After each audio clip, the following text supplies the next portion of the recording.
Hello, welcome to integral study.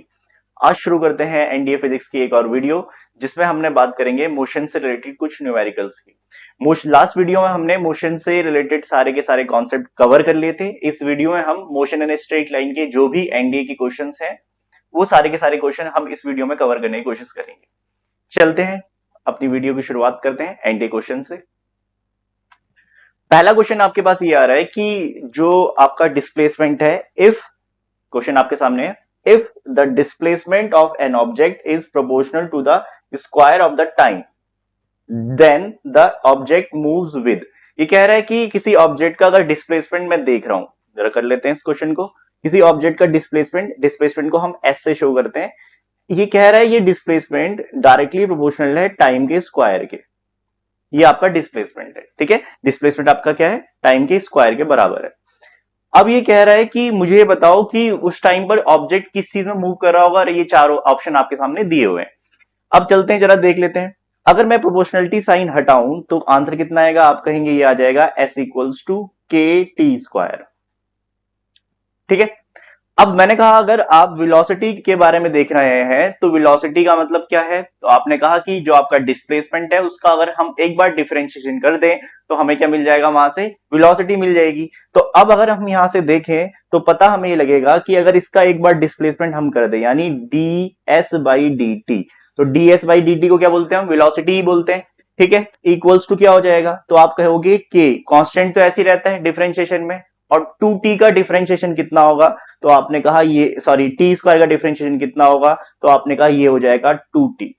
T square का differentiation कितना होगा? तो आप बोलोगे 2t डिफरेंशिएशन हो जाएगा, ठीक है। इतनी बात समझ में आ रही होगी। अब अगर यहां से आप लोग देखें तो अगर इसका डिफरेंशिएशन में एक और बार कर दूं, यानी अगर मैं d2s upon D T square कर दूं, तो इसका मतलब है मैं किसकी बात कर रहा हूं? एक्सेलरेशन की बात कर रहा हूं। एक बार डिस्प्लेसमेंट का एक बार डिफरेंशिएशन करेंगे आप तो वेलोसिटी आएगी। डिस्प्लेसमेंट का दो बार डिफरेंशिएशन आप करेंगे तो आपको मिलेगा एक्सेलरेशन। तो यानी जो आपके पास यहां पर दिया हुआ है वो है एक्सेलरेशन। और एक्सेलरेशन अगर आप यहां पर देखेंगे तो आंसर कितना आएगा? तो आपने कहा टाइम के रिस्पेक्ट में अगर हम इसको दोबारा डिफरेंशिएट करेंगे तो आंसर मेरा आएगा यहां पर 2k। और 2k कैसी वैल्यू है? कांस्टेंट वैल्यू है। तो आप बोलोगे कि जो मेरा एक्सेलरेशन आएगा वो एक्सेलरेशन कांस्टेंट या फिर यूनिफॉर्म आएगा। तो ऑप्शन कौन सा सही हो जाएगा?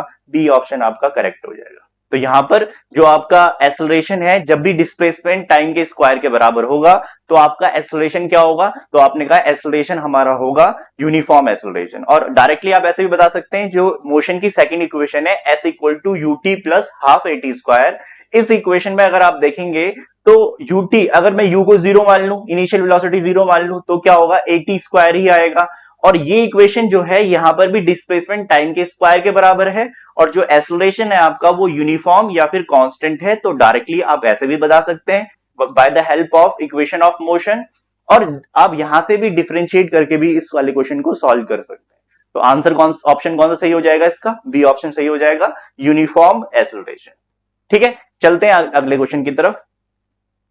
नेक्स्ट क्वेश्चन में ये कह रहा है कि the average velocity of an object is equals to mean of its initial and final velocities if the acceleration is। तो ये कह रहा है कि अगर मान लो आपका जो एवरेज वेलोसिटी है, पहली बात तो ये है कि एवरेज और इंस्टेंटेनियस दो टाइप की वेलोसिटी लास्ट वीडियो में मैंने पढ़ाई थी। जो एवरेज वेलोसिटी है उसका फॉर्मूला होता था फाइनल, जो आपका क्या नाम है, displacement minus initial displacement upon में टाइम। तो del s by del t से उसको रिप्रेजेंट करते थे। तो इसने कहा कि जो आपका एवरेज वेलोसिटी है वो एवरेज वेलोसिटी आपका मीन वेलोसिटी के बराबर है। किसके बराबर है? मीन वेलोसिटी के बराबर है। और मीन वेलोसिटी का मतलब होता है कि मीन कैसे लिखते हैं हम? तो आपने कहा मीन लिखने का तरीका है, यहां पर साइड में लिख देते हैं या इसके नीचे लिख देते हैं, वी एवरेज किसके बराबर हो जाएगा? मीन का मतलब होता है v initial plus v final upon में 2। इसी को बोलते हैं भाई मीन, बचपन में ऐसे निकालते थे। तो ये हो गया मीन। तो जो आपका एवरेज है वो मीन के बराबर है। अगर ऐसा है तो इस टाइम पर अगर आप इसका एक बार डिफरेंशिएशन करेंगे तो जो डिफरेंशिएशन करने पे क्या आएगा? एक्सेलरेशन आएगा। वेलोसिटी का एक बार डिफरेंशिएशन करोगे तो एक्सेलरेशन ही आएगा। तो यहां पर क्या होगा कि जो आपका डेल एस एवरेज अपॉन में डेल टी जो आपका आएगा वो, सॉरी गलत कर दिया, del v average, del v average, del v average upon में डेल टी आपका कितना आ जाएगा, तो आपने कहा ये तो आ जाएगा मेरा वी मीन के बराबर। ये मीन के बराबर है, यानी इसके फॉर्म में मैं क्या लिख सकता हूं, मीन लिख सकता हूं। तो आपने कहा कि मैं ऐसा लिख सकता हूं कि डेल, ऐसा लिख सकता हूं डेल वी मीन अपॉन में डेल टी। तो जब भी डेल मीन वी मीन आएगा अपॉन में डेल टी आएगा, तो आप कहोगे यहां से जो एसोलेशन मेरा आएगा वो एसोलेशन क्या आएगा मेरा, तो आप बोलोगे एसोलेशन मेरा आएगा कांस्टेंट या फिर यूनिफॉर्म एसोलेशन आएगा। कैसे, जरा सुन लो। अगर ये कहना चाह रहा है कि जो आपका डेल्टा वी मीन अपॉन में डेल्टा टी है, उसका मतलब है कि जो वेलोसिटी का चेंज है वो क्या है आपका, वो सेम हो रहा है। यानी पहले आपका वेलोसिटी का चेंज था 2 से 4, फिर 4 से 6, फिर 6 से 8, फिर 8 से 10। तो यहां पर क्या पता लग रहा है मुझे, वेलोसिटी का चेंज तो हो रहा है बट वो चेंज यूनिफॉर्म है। अगर वेलोसिटी का चेंज यूनिफॉर्म होगा तो उस टाइम पर जो एक्सेलरेशन आएगा उसको हम बोलेंगे कांस्टेंट एक्सेलरेशन या फिर यूनिफॉर्म एक्सेलरेशन। तो कौन सा ऑप्शन सही हो जाएगा, ऑप्शन ए सही हो जाएगा, यूनिफॉर्म एक्सेलरेशन। ठीक है, इतनी बात समझ में आ रही होगी, तो यहां से ये फॉर्मूला आपका क्लियर हो जाना चाहिए। चलो नेक्स्ट चलते हैं आगे। इसके बाद अगला क्वेश्चन, नेक्स्ट क्वेश्चन में ये कह रहा है कि the area under acceleration time graph, कि अगर एक्सेलरेशन टाइम ग्राफ आप बनाओगे, जैसे हम यहां पर बना देते हैं एक्सेलरेशन टाइम ग्राफ, ये तो एक्सेलरेशन टाइम ग्राफ आप रैंडमली, जैसे मैंने मान लो मैंने ऐसे बना दिया रैंडमली कुछ ग्राफ, स्ट्रेट लाइन भी बना सकते हो आप, क्या कुछ भी बना सकते हो, मैंने कर्व ही बना दिया मान लो ऐसे रैंडमली।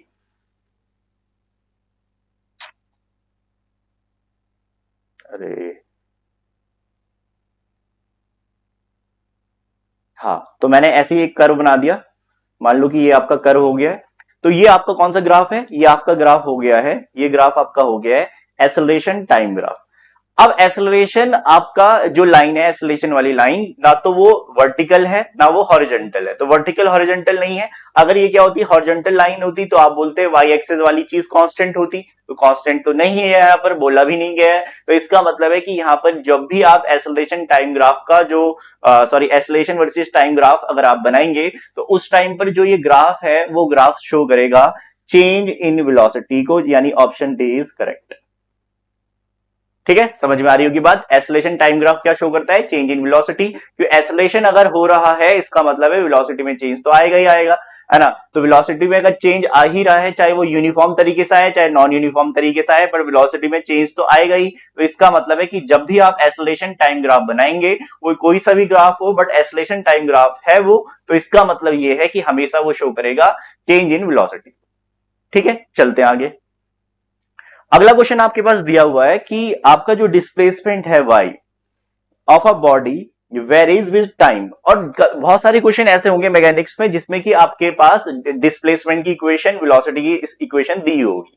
तो आपको क्या निकालना पड़ेगा, ये कह रहा है कि then the body will come in to the rest is, यानी कह रहा है कि ये बॉडी रेस्ट पे कब आएगी। तो रेस्ट पे आने के लिए क्या करूंगा मैं, सबसे पहले यहां पर क्या निकालना पड़ेगा मुझे, आपको निकालना पड़ेगा यहां पर वेलोसिटी, यानी ये पूछ रहा है कि वेलोसिटी जीरो कब होगी। तो वेलोसिटी जीरो कब होगी, तो इसके लिए सबसे पहले वेलोसिटी निकालनी पड़ेगी। तो वेलोसिटी कैसे निकलती है, तो आपने कहा जो फॉर्मूला होता था वो ये होता था कि अगर s जो होता है, सॉरी जो आपका v होता है वेलोसिटी, वो होता है ds बाई डी टी या dy बाई डी टी, क्योंकि यहाँ डिस्प्लेसमेंट y के फॉर्म में दिया है। तो आप बोलेंगे जो आपका फॉर्मूला हो जाएगा वो हो जाएगा v equals to dy by D T. तो यानी आपको क्या करना पड़ेगा, सबसे पहले डिफरेंशिएशन करना पड़ेगा। तो डिफरेंशिएशन करते हैं जल्दी से। तो आपने कहा जैसे ही मैंने इसका डिफरेंशिएशन करा तो आंसर आएगा dy बाई, थोड़ा इधर लिख देते हैं, dy by D t is equals to कितना आएगा, तो आपने कहा -2/3 तो मेरा कांस्टेंट है, और टी स्क्वायर का डिफरेंशिएशन होता है 2t। टी के रिस्पेक्ट में टी स्क्वायर का डिफरेंशिएशन कितना होगा, 2t प्लस 16t का होगा 16, और -12 तो क्या है कांस्टेंट, कांस्टेंट का डिफरेंशिएशन 0 होता है। अब इसने कहा कि कब आपका जो वेलोसिटी है वो 0 होगी, तो यानी जो आपने निकाला है ये वेलोसिटी तो है, ये वेलोसिटी ही है, तो इसका मतलब है इसको 0 पुट कर दो। तो यानी जो आपका आंसर आएगा वो आएगा -2/3 into 2t plus 16 is equals to 0, क्योंकि इसने कहा रेस्ट पे कब होगी, यानी वेलोसिटी 0 होगी। और dy बाई डी टी को मैंने अभी लिखवाया हुआ है कि dy dt को क्या बोलते हैं हम, तो आपने कहा dy बाई डी टी को हम बोलते हैं वेलोसिटी। यानी वेलोसिटी जीरो कब होगी ये पूछ रहा है, टाइम पूछ रहा है आपसे, तो इसको सॉल्व कर लो। तो जब आंसर आपका आएगा तो ये आ जाएगा -4t/3 is equals to -16, minus से माइनस हो जाएगा कैंसिल, ठीक है। और फिर कितना आएगा, 4×4=16, तो आंसर आपका आ जाएगा 4×3=12 सेकेंड्स, ठीक है। कौन सा ऑप्शन सही होगा, तो ऑप्शन बी आपका करेक्ट हो जाएगा, 12 सेकेंड। इस तरीके से इस क्वेश्चन को करेंगे। जब भी ऐसे क्वेश्चन आए इक्वेशन वाले, तो समझ लेना या तो आपको डिफरेंशिएशन करना है या फिर आपको इंटीग्रेशन करना है। अगर आप डिस्प्लेसमेंट से वेलोसिटी निकाल रहे हैं या वेलोसिटी से एक्सेलरेशन निकाल रहे हैं, तो हमेशा जो गिवन इक्वेशन होगी उसका डिफरेंशिएशन आपको करना पड़ेगा। बट अगर आपके पास एक्सेलरेशन दिया हुआ है और आपको वेलोसिटी निकालनी है, तो इंटीग्रेशन करना पड़ेगा। साथ साथ वेलोसिटी दी हुई है और डिस्प्लेसमेंट पूछ रहा है, तब भी आपको इंटीग्रेशन करना पड़ेगा। इस तरीके से ये सारे के सारे क्वेश्चन होंगे जो कि एनडीए में भी पूछे गए। अब चलते हैं आगे। नेक्स्ट अगले क्वेश्चन में ये बात कर रहा है, the car travels the first 1/3 distance of the speed 10 kilometre per our, यानी 1/3 ऑफ द डिस्टेंस, जो उसने टोटल डिस्टेंस ट्रेवल करी उसका 1/3 ये 10 किलोमीटर पर आवर की स्पीड से ट्रेवल कर रहा है। फिर अगली नेक्स्ट 1/3 जो डिस्टेंस है वो 20 किलोमीटर पर आवर से कर रहा है, और अगली 1/3 जो डिस्टेंस ट्रेवल कर रहा है वो कर रहा है 60 किलोमीटर पर आवर की स्पीड से। तो ये पूछ रहा है कि जो एवरेज स्पीड होगी कार की वो कितनी होगी, जरा बता दो। तो इसके लिए आपको क्या करना पड़ेगा, जो आपके पास एवरेज स्पीड का फॉर्मूला होता है वो क्या होता है, जरा देख लें। तो जो एवरेज स्पीड, यहां लिख देते हैं, एवरेज स्पीड का जो फॉर्मूला है वो है total distance upon total time, ये इसका फॉर्मूला है, ठीक है। अब डिस्टेंस कितनी ट्रेवल करी है टोटल वो हमें पता नहीं है, तो आप मान सकते हैं कि जो टोटल डिस्टेंस मान लो कि वो डिस्टेंस है x, ठीक है, कि हमें पता नहीं, गिवन नहीं है। फिर हमने कहा कि टोटल टाइम है, ये टोटल टाइम कितना होगा तभी तो हम निकाल पाएंगे भाई एवरेज स्पीड। तो मैंने कहा यहाँ पर जो टोटल टाइम है वो उनको आप इंटरवल के फॉर्म में निकालो अलग अलग, क्योंकि कुछ टाइम पे स्पीड कुछ और अलग थी, फिर कुछ अलग थी, फिर कुछ अलग थी। तो जैसे कि मैं टाइम निकाल रहा हूं, तो टोटल टाइम को मैं 3 पार्ट में डिवाइड कर रहा हूं कि 3 अलग अलग इंटरवल में स्पीड अलग अलग थी। तो मान लो कि T1 स्पीड को मैं निकालू, तो जो सबसे पहले तो आपको ये पता होना चाहिए कि टाइम का फॉर्मूला क्या होता है। तो टाइम का जो फॉर्मूला होता है वो होता है डिस्टेंस अपॉन स्पीड, ये फॉर्मूला पता होना चाहिए, डिस्टेंस अपॉन स्पीड, ये फॉर्मूला तो पता ही होगा। अब इस फॉर्मूले की हेल्प से हम कैसे निकाल पाएंगे, जरा देखना इधर, इस फॉर्मूले की हेल्प से हम कैसे निकाल पाएंगे, जरा देखना इधर। अब इस फॉर्मूले की हेल्प से जब हम निकालेंगे तो आपके पास आ रहा है time equals to distance upon speed. तो सबसे पहले मैंने T1 टाइम निकाला, तो T1 टाइम कितना आएगा, तो सबसे पहले जो आपकी डिस्टेंस कितनी थी उस टाइम पर, तो आपने कहा डिस्टेंस तो हमारी थी, मान लो कि डिस्टेंस थी आपकी कितनी थी, पहले 1/3 डिस्टेंस थी, तो x/3 डिस्टेंस थी, टोटल डिस्टेंस का 1/3 था, अपॉन में स्पीड कितनी थी, तो उस टाइम पे स्पीड देख लो भाई कितनी थी। तो फर्स्ट स्पीड आपकी है 10 किलोमीटर पर आवर, तो यहां लिख दो 10 किलोमीटर पर आवर यानी 10। सेम एज यहां से निकाल लो आप T2 डिस्टेंस, तो T2 डिस्टेंस कितनी होगी, तो फिर 1/3 है अगली, तो अगली 1/3 डिस्टेंस कितने से ट्रेवल करी उसने, वो भी देख लेते हैं। ये ट्रेवल करी इसने 20 किलोमीटर पर आवर की स्पीड से, तो लिख दो इधर 20 किलोमीटर पर आवर, ठीक है। अगली 1/3 डिस्टेंस जो थी T3, ये कैसे ट्रेवल करी इसने, तो ये ट्रेवल करी इसने 60 किलोमीटर पर आवर की स्पीड से ट्रेवल करी, तो यहां लिख देता हूं मैं 60।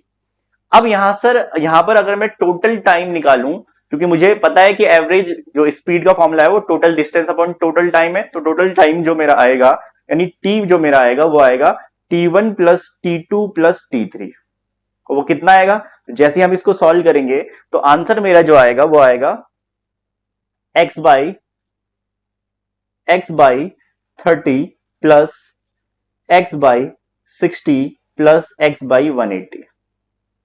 तीनों को सॉल्व करेंगे तो कितना आएगा, तो ये आ जाएगा 10x/180। एलसीएम लेके सॉल्व कर सकते हैं इजीली, और यहां से मैं क्या कर सकता हूं, 0 से 0 कैंसिल कर दूं तो आंसर कितना आएगा, तो ये आएगा x/18। ये आपका क्या आ गया, टाइम। अब फॉर्मूला लगा दो एवरेज स्पीड का, तो जो v एवरेज, जो आपका स्पीड, एवरेज स्पीड जो होगी आपकी एवरेज स्पीड, तो एवरेज स्पीड का जो फॉर्मूला हो जाएगा वो हो जाएगा टोटल डिस्टेंस। तो टोटल डिस्टेंस कितनी ली थी मैंने, देख लो, टोटल डिस्टेंस मैंने ली थी x, तो इसको उठा के पुट कर लेते हैं, एक्स अपॉन में टोटल टाइम मैं निकाल चुका हूं, कितना है भाई टोटल टाइम, तो ये दिखाई दे रहा होगा टोटल टाइम, तो रख दो इसको, तो जैसे ही रखा हमने x/18, तो आंसर कितना आएगा यहां से, तो आप बोलोगे आंसर आएगा 18 क्या किलोमीटर पर आवर। इतनी एवरेज स्पीड से वो कार ट्रेवल कर रही होगी। क्या ऑप्शन सही है कोई? हाँ बिल्कुल, ऑप्शन सी इज करेक्ट, यानी 18 किलोमीटर पर आवर इसकी एवरेज स्पीड मानी जाएगी। ठीक है, चलते हैं आगे नेक्स्ट। अगला क्वेश्चन ग्राफ वाला है। अब ग्राफ वाले के लिए मैंने आपको बहुत सारे कॉन्सेप्ट भी पढ़ा दिए थे कि यूनिफॉर्म का ग्राफ कैसे होगा, एक्सेलरेशन टाइम ग्राफ कैसे है, वेलोसिटी टाइम ग्राफ कैसे है, डिस्प्लेसमेंट टाइम ग्राफ कैसे है, ये सारी चीजें मैंने इसके कॉन्सेप्ट में पढ़ा दिया था। अब देखते हैं यहां पर इस क्वेश्चन में क्या बोल रहा है, विच one of the following graphs represents uniform motion. अब इनमें से कौन सा ग्राफ ऐसा है जो यूनिफॉर्म मोशन को शो कर रहा है, तो मैंने बोला था कि सबसे पहले यहां पर ग्राफ कौन कौन से बने, तो दो टाइप के ग्राफ है, एक तो है वेलोसिटी टाइम ग्राफ, ये वाला देखो आपको कौन सा ग्राफ है, आपका वेलोसिटी टाइम ग्राफ, ए और बी दोनों वेलोसिटी टाइम ग्राफ है। फिर आपका आ रहा है डिस्प्लेसमेंट टाइम ग्राफ, और ये आपका सॉरी डिस्प्लेसमेंट टाइम ग्राफ ये भी है, और डी भी आपका डिस्प्लेसमेंट टाइम ग्राफ है।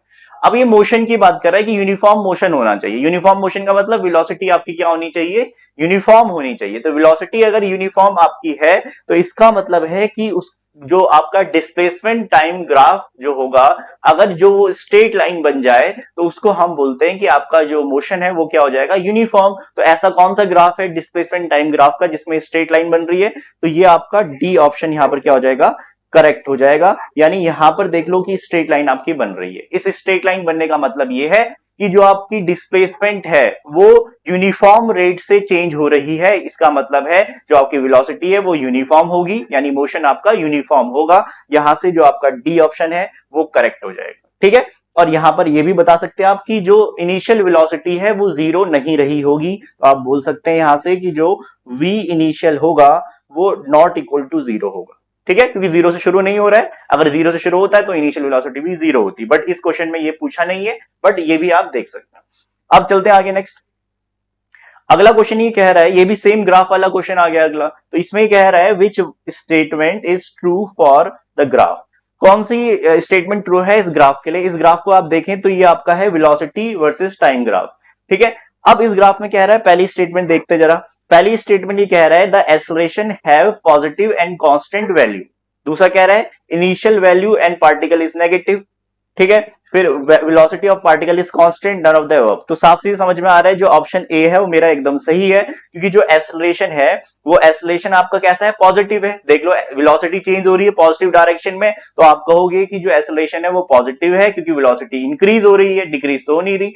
और साथ साथ जो आपकी जो वैल्यू है वो कांस्टेंट है, यानी यूनिफॉर्म रेट से हो रही है। क्यों? क्योंकि देखो जैसे इससे पहला वाला क्वेश्चन था, उस क्वेश्चन में डिस्प्लेसमेंट टाइम ग्राफ था, तो डिस्प्लेसमेंट टाइम ग्राफ जब होगा तो वेलोसिटी यूनिफॉर्म होगी या कांस्टेंट होगी। अब ये कौन सा ग्राफ है, ये वेलोसिटी टाइम ग्राफ है। अगर velocity time graph straight line बन रहा है तो यहां पर कौन कांस्टेंट होगा या यूनिफॉर्म कौन होगा, तो यहां पर एक्सेलरेशन आपका कांस्टेंट या फिर यूनिफॉर्म होगा। तो ऑप्शन ए आपका एकदम करेक्ट हो गया कि आपका जो एक्सेलरेशन पॉजिटिव भी है और यूनिफॉर्म भी। चलते हैं आगे नेक्स्ट अगले क्वेश्चन की तरफ। ये क्वेश्चन अब आपके पास ये वाला जो मोशन वाला क्वेश्चन है काफी अच्छा क्वेश्चन है, जरा देखते हैं इधर। The motion of the car along a straight path as shown in the figure. अब देखना इधर, इस क्वेश्चन में क्या कर रहा है कि ये आपके पास एक इसने नंबर लाइन दी हुई है जिसमें कि यहां पर ये डिस्टेंस ट्रेवल कितना कर रहा है उसकी बात कर रहा है, किलोमीटर में दिया है। अब कुछ पॉइंट है, जैसे ओ पॉइंट है जो 0 पे है, ए पॉइंट 25 पे है, बी पॉइंट 35 पे है, और सी पॉइंट जो आपका वो 60 किलोमीटर पे है। अब चलते हैं आगे क्वेश्चन की तरफ। The car start from O, यानी ये 0 से कार स्टार्ट हो रही है। कार कहां से शुरू हो रही है, यहां से। इसके बाद क्या बोल रहा है ये, इसके बाद कह रहा है रीचेज एट ए। फिर कहां पहुंच रही है कार, इस ए वाले पॉइंट पे। फिर ये कह रहा है आगे कि बी एंड सी। फिर इसके बाद कार आगे बढ़ रही है बी पे, फिर ऐसे करते करते सी पे जा रही है। कह रहा है कि उस टाइम पे टाइम अलग अलग होगा, यानी किसी टाइम पे ए पे पहुंचा होगा, फिर बी पे पहुंचा होगा, फिर सी पे पहुंचा होगा, पर स्टार्ट कहां से कर रहा है ये, ओ से। अब क्वेश्चन में जरा आगे बढ़ते हैं। ये कह रहा है कि during its motion from O to C. O to C motion कौन सा है भाई, यहां से लेके यहां तक का जो मोशन है उसको हम बोलेंगे from O to C motion. फिर आगे क्या बोल रहा है ये, आगे बोल रहा है and back to B the distance covered and the magnitude of the displacement are represent respectively. अब ये कह रहा है यहां पर, जरा सुनना बात। इसने कहा यहां पर कि मुझे ये बता दो कि जब ये पहले ओ से सी में गया और फिर सी से वापस बी में आया तो उस टाइम पर डिस्टेंस कितनी ट्रेवल करी होगी। तो मैं बता दूं यहां पर कि डिस्टेंस को कोई भी डायरेक्शन से फर्क नहीं पड़ता, क्योंकि डिस्टेंस कैसी क्वांटिटी, स्केलर, तो उसमें कुछ नहीं है, आपको एड ऑन करना पड़ेगा। अब जरा देखें कि अगर मैं डिस्टेंस निकालूं यहां पर, अगर मैं डिस्टेंस की बात करूं, तो डिस्टेंस अगर मैं निकालूंगा तो डिस्टेंस कैसे निकलेगी, तो आपने कहा सबसे पहले डिस्टेंस निकलेगी ओ से लेके सी तक, और फिर वापस आ रहा है ये कहां तक, सी से बी तक। तो जो आंसर आएगा वो कितना आएगा, तो आपने कहा ओ से लेके सी तक जो डिस्टेंस है वो 60 किलोमीटर है, और बी से सी तक कितना है, तो आप बोलोगे 65 माइनस 35। तो 60 माइनस 35, तो 60 माइनस 35 कितना होता है, तो आपने कहा ये होता है आपका 25। ठीक है, समझ में आ रही होगी बात। 60 माइनस 35 कितना होता है, आपका 25 होता है। तो यहां से जो आपका आंसर आएगा वो कितना आएगा, तो आप कहोगे ये आ जाएगा 60 प्लस 25। तो आंसर कितना आएगा, ये आंसर आ जाएगा आपका 95। कितने किलोमीटर। अब दूसरी बात किसकी कर रहा है, डिस्प्लेसमेंट की। तो डिस्प्लेसमेंट को अब फर्क पड़ता है किससे, डिस्प्लेसमेंट को फर्क पड़ता है किससे, बता दो भाई, डायरेक्शन से फर्क पड़ता है। तो अगर डायरेक्शन से फर्क पड़ रहा है, तो जब आप ओ से सी तक जा रहे थे तो पॉजिटिव एक्स में जा रहे थे, फिर सी से बी में जा रहे हो तो नेगेटिव एक्स की तरफ चल रहे हो। तो यानी जो आपकी पहली जो आपकी डिस्प्लेसमेंट आई और दूसरी डिस्प्लेसमेंट आई, दोनों अपोजिट डायरेक्शन में है, तो माइनस हो जाएगा। यानी आंसर आएगा आपका ओ ए ओ सी माइनस ओ बी। तो यानी कितना आएगा, ये आ जाएगा आपका 60 माइनस 25। तो आंसर आपका कितना आ जाएगा, ये आ जाएगा आपका आंसर 35। ठीक है, समझ में आ रही होगी बात कि नहीं। यानी आपका डिस्टेंस 95 है, डिस्प्लेसमेंट 35 है। कौन सा ऑप्शन सही है जरा चेक कर लेते हैं। तो ऑप्शन बी यहां पर आपका करेक्ट है, जिसमें कि डिस्टेंस 95 किलोमीटर है, डिस्प्लेसमेंट आपकी 35 किलोमीटर। चले आगे नेक्स्ट। अगला क्वेश्चन आपके पास कह रहा है ये कि a man is sitting in a train which is moving with velocity of 60 kilometre per hour. His speed with respect to train is. तो ये क्या बोल रहा है, जरा देखते हैं, डायग्राम बना लेते हैं इसके जल्दी से। ये आपके पास मान लो ट्रेन है, ये ट्रेन का डब्बा है, ठीक है जी, ये ट्रेन है आपका।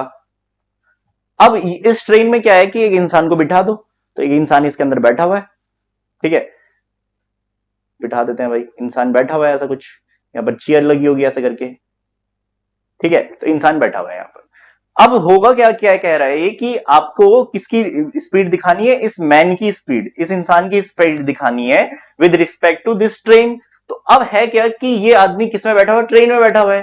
तो ट्रेन के रिस्पेक्ट में क्या ये मूव कर रहा होगा, नहीं, क्यों, क्योंकि भाई जितना मोशन ट्रेन कर रही होगी, ट्रेन कितना मूव कर रही है, 60 किलोमीटर पर आवर की स्पीड से, और ये आदमी भी क्या कर रहा होगा, 60 किलोमीटर पर आवर की स्पीड से ही मूव कर रहा होगा।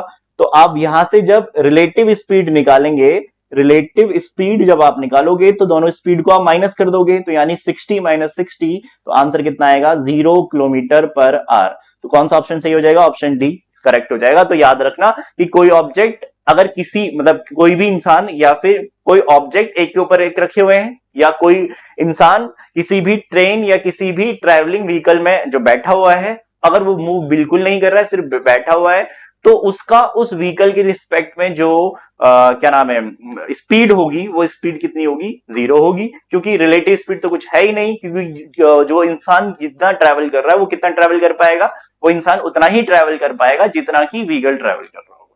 ठीक है, जैसे ट्रेन वाला क्वेश्चन है, इसमें ट्रेन में जितना ट्रेन मूव कर रही है उतना ही इंसान मूव कर रहा है। इसका मतलब है कि दोनों की जो रिलेटिव स्पीड होगी वो कितनी होगी, 0। चलते हैं आगे नेक्स्ट अगले क्वेश्चन की तरफ। इस क्वेश्चन में कह रहा है विच one of the following statement is correct, not correct. कौन सी स्टेटमेंट यहां पर करेक्ट नहीं है, तो पहली स्टेटमेंट पढ़ते हैं। If the velocity and the acceleration have opposite sign then the object is slowing down. बिल्कुल सही है, यानी अगर वेलोसिटी इस डायरेक्शन में, एक्सेलरेशन अपोजिट डायरेक्शन में है, तो इसका मतलब हम रिटार्ड कर रहे हैं, रिटार्डेशन कर रहे हैं, तो जो वेलोसिटी की वैल्यू धीरे धीरे क्या होगी, डाउन चली जाएगी। तो बिल्कुल सही बोल रहा है ये। अगला चलते हैं नेक्स्ट अगला। If the velocity is 0 at any instant, यानी अगर वेलोसिटी आपकी 0 है किसी स्टेंट में, then acceleration should not also be 0 at that instant. तो ये कह रहा है कि अगर किसी स्टेंट में आपकी वेलोसिटी 0 है तो क्या जरूरी है कि एक्सेलरेशन भी 0 होगा, तो कोई जरूरी नहीं है, इसका मतलब ये वाला ऑप्शन आपका गलत हो जाएगा, यानी इस आंसर, इस क्वेश्चन का ये करेक्ट ऑप्शन हो जाएगा। यानी कैसे, अगर मान लो कि कोई ऑब्जेक्ट मैं बनाऊं यहां पर, जैसे कि आपका कोई ऑब्जेक्ट यहां पर ये है, इस ऑब्जेक्ट को, अगर इस ऑब्जेक्ट की इनिशियल वेलोसिटी 0 है और इसको अगर मोशन देना है, तो मोशन देने के लिए क्या करना पड़ेगा, इसमें फोर्स अप्लाई करना पड़ेगा। तो फोर्स जब मैंने इसमें अप्लाई करा, तो फोर्स लगाने से क्या होगा भाई, फॉर्मूला आपको पता है, F equal to M into A. तो फोर्स लगाने से इस बॉडी का कोई एक्सेलरेशन आएगा, बट उस टाइम पर वेलोसिटी तो कितनी है, 0 है। इसका मतलब है कि जरूरी नहीं है कि हमेशा जब भी वेलोसिटी 0 हो तो एक्सेलरेशन भी 0 हो, ऐसा कोई जरूरी नहीं है, जिसका एग्जांपल मैंने यहां पर आपको दे दिया है। चलते हैं आगे नेक्स्ट अगले क्वेश्चन की तरफ। इस क्वेश्चन में कह रहा है कि आपका जो ये ग्राफ दिया हुआ है, the following figure represents the velocity time graph, बिल्कुल वेलोसिटी टाइम ग्राफ दिया हुआ है। फिर कह रहा है कि of a moving car on a road, ठीक है, विच segment of the graph represent the retardation. अब रिटार्डेशन का मतलब वेलोसिटी डाउन जा रही है, तो वेलोसिटी डाउन कहां पर जा रही है भाई, तो साफ सीधे नजर आ रहा है कि वेलोसिटी डाउन यहां पर जा रही है। तो इसका मतलब है कि B2C ऑप्शन एकदम सही है, तो यानी ऑप्शन बी इज करेक्ट। ठीक है, तो ऐसे से क्वेश्चन एनडीए में पूछे गए, बहुत कोई प्रॉब्लम इसमें होनी नहीं चाहिए। चलते आगे नेक्स्ट। अगला क्वेश्चन जो ये कह रहा है, ये कह रहा है which one among of the following situation is the best represented by the velocity time graph shown in the figure। अब इसके ऑप्शन देख लेते हैं। वेलोसिटी टाइम ग्राफ ये दिया हुआ है, अब ऑप्शन में देखते हैं क्या है। पहला ऑप्शन आपका है uniform motion of a particle on a circle, फिर अगला है accelerated motion of a particle with has non-zero initial velocity। Third है आपका deceleration of the motion of the particle which has an initial non zero velocity. बिल्कुल सही option है, क्यों, क्योंकि भाई इसका क्या हो रहा है, डी एसलरेशन हो रहा है। डी एसलरेशन का मतलब वेलोसिटी धीरे धीरे डाउन हो रही है, बिल्कुल डाउन हो रही है। और स्टार्टिंग में जो आपकी वेलोसिटी थी, क्या वो 0 थी, बिल्कुल नहीं थी, क्योंकि वेलोसिटी तो यहां से शुरू हो रही है। इसका मतलब है कि जो आपकी वेलोसिटी थी, वी इनिशियल आपका 0 नहीं रहा होगा। ठीक है, वी इनिशियल आपका 0 बिल्कुल नहीं रहा होगा, कि ऊपर से शुरू हो रहा है, यानी स्टार्टिंग में कुछ वेलोसिटी रही हो। अब चलते हैं आगे नेक्स्ट अगले क्वेश्चन की तरफ।